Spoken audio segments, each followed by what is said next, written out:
Morning, guys. I was just out in the garage kind of cleaning up. I thought I'd sharpen my axe. It's been neglected for the last little while. Been out trapping and out in the bush on the gator. So I thought I'd show a few different sharpening systems that I have, some of the pros and cons, and maybe some of the prices. So we all sharpen or should be sharpening our knives and axes, skinning tools, stuff like that on a fairly regular basis if you're using it, and I think most of us are.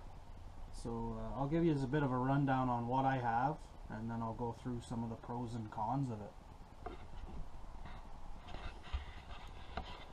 So we'll start with your simple sharpening system. This one's a Smith's. You can get Lansky.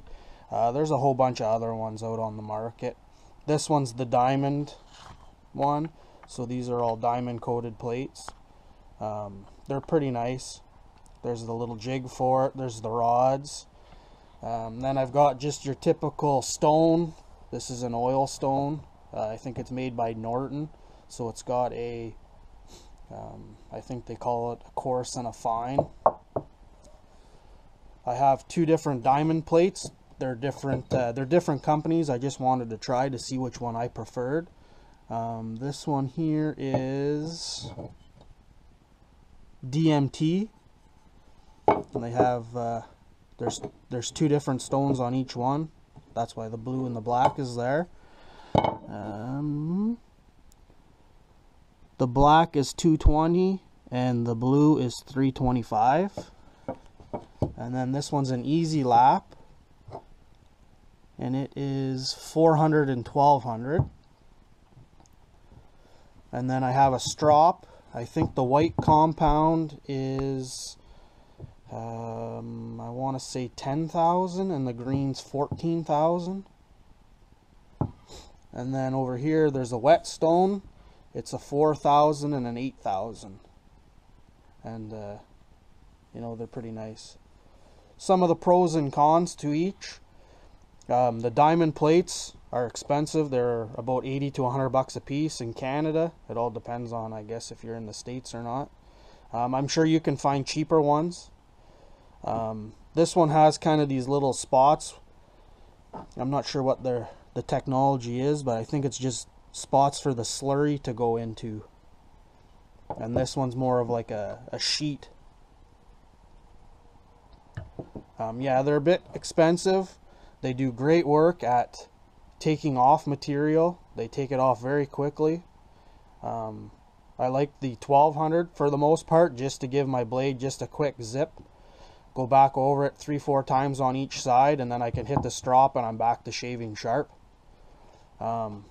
This stone here is the Norton, and I find it alright. I use it on my axe more than anything because it's a bit too coarse for a knife, but it's a nice stone to maybe leave out at your shack somewhere to touch something up, especially an axe. That's your typical Japanese water stone. You need lots of water when you're using it. You got to keep it really wet.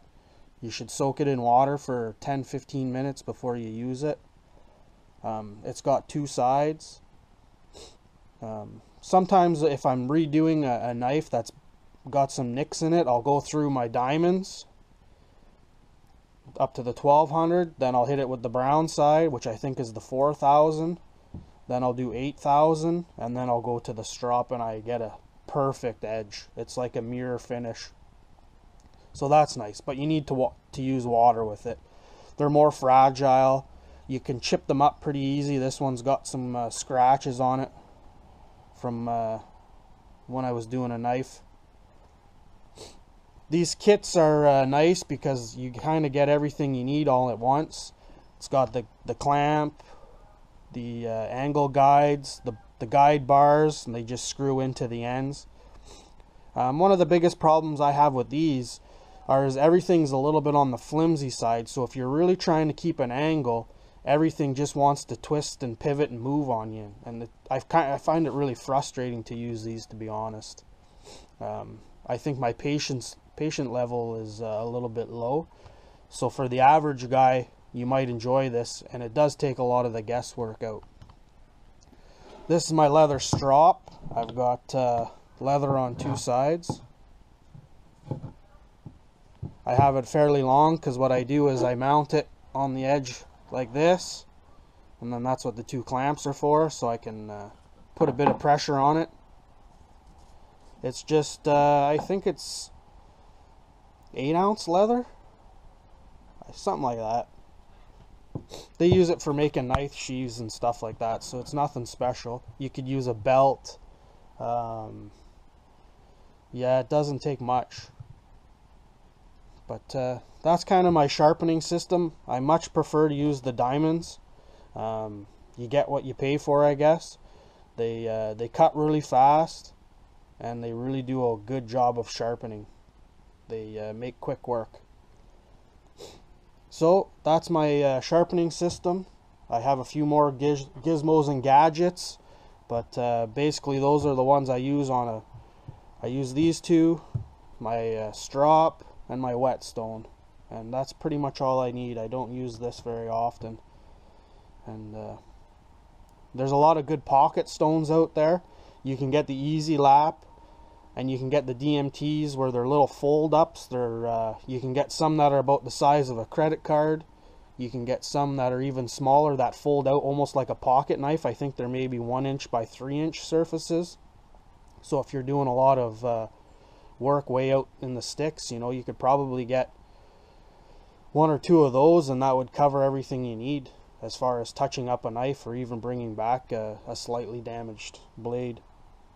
So if you have any questions, let me know and I'll try to answer them. I'm definitely not an expert on knife sharpening or axe sharpening, but I've bought a few things, and through trial and error, these are the ones that I prefer. Have a good weekend, guys.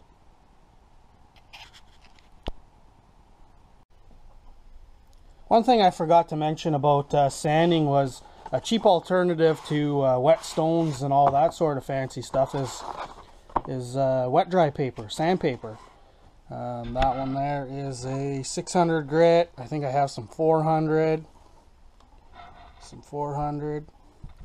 And you know what? It works really well on if you have a piece of glass or granite or marble. Glass is probably the cheapest for the average folk. And yeah, I use marble or granite, but that was just a piece left over from when they did the house before I got here. This is just waterproof, wet dry paper. I think I get it for like 10 cents a sheet or something like that.